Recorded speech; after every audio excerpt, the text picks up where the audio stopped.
جی مفتی صاحب السلام علیکم ورحمۃ اللہ وبرکاتہ۔ وعلیکم السلام ورحمۃ اللہ وبرکاتہ۔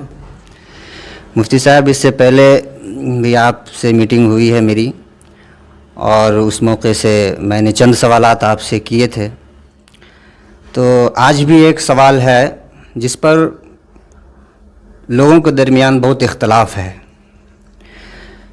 تو سوال یہ ہے کہ کیا قرآن پاک کو موبائل میں دیکھ کر پڑھنا صحیح ہے یا نہیں؟ کیونکہ اس پر کچھ لوگ کہتے ہیں کہ صحیح ہے، کچھ لوگ کہتے ہیں غلط ہے، تو آپ سے یہی جاننا چاہتے ہیں کہ اس کی حقیقت کیا ہے، آپ اس پر تفصیلی روشنی ڈالیں۔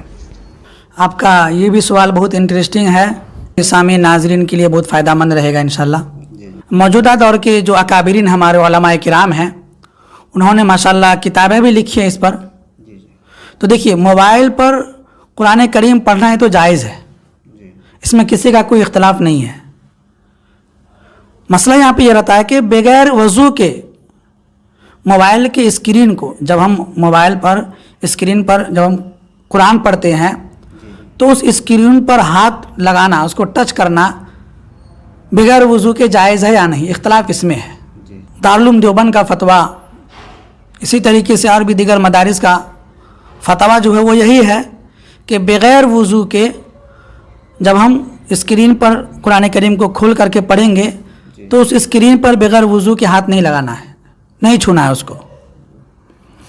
اور بعض علماء کی رائے یہ بھی ہے کہ بغیر وضو کے بھی ہم اس موبائل کے اسکرین کو چھو سکتے ہیں، قرآن کھلا ہوا ہے پڑھ سکتے ہیں اور اس کو چھو سکتے ہیں۔ جیسے کوئی شیشہ ہے اور اس کے نیچے ہم نے کسی پرچے پر قرآن کریم لکھا اور اوپر سے شیشہ لگا دیا اوپر سے، تو اس شیشے پر ہاتھ لگانا، اس کو ٹچ کرنا بغیر وضو کے اس کو چھونا جائز ہے۔ تو اسی طریقے سے موبائل کے اسکرین کو بھی بغیر وضو کے چھونا جائز ہے، کیونکہ اللہ تبارک و تعالیٰ نے ارشاد فرمایا لا یمسہ الا المطہرون، بغیر وضو کے قرآن کریم کو چھونا جائز نہیں ہے۔ تو محققین علماء کی رائے یہی ہے کہ اسکرین پر جو ہے جب قرآن ہم پڑھیں گے تو اس اسکرین کو بغیر وضو کے ہاتھ نہیں لگا سکتے۔ احتیاط اسی میں ہے کہ بغیر وضو کے ہم اسکرین کو نہیں چھونا چاہیے۔ البتہ موبائل کے جو دوسرے پارٹس ہیں، نیچے کے حصے ہیں یا سائڈ کے حصے ہیں، اس کو چھو سکتے ہیں۔ اور قرآن کریم کو موبائل میں دیکھ کر کے پڑھنے کی عادت نہیں بنانی چاہیے۔ جب بھی موقع ملے جو مصحف ہے اس مصحف میں دیکھ کر کے قرآن کریم کو دیکھ کر کے پڑھنا چاہیے۔ البتہ کہیں ضروری ہے، سفر وغیرہ میں ہے یا کوئی مجبوری ہے تو اس صورت میں ہم پڑھنے کی گنجائش ہے، لیکن مستقل عادت بنانا موبائل میں یہ صحیح نہیں ہے۔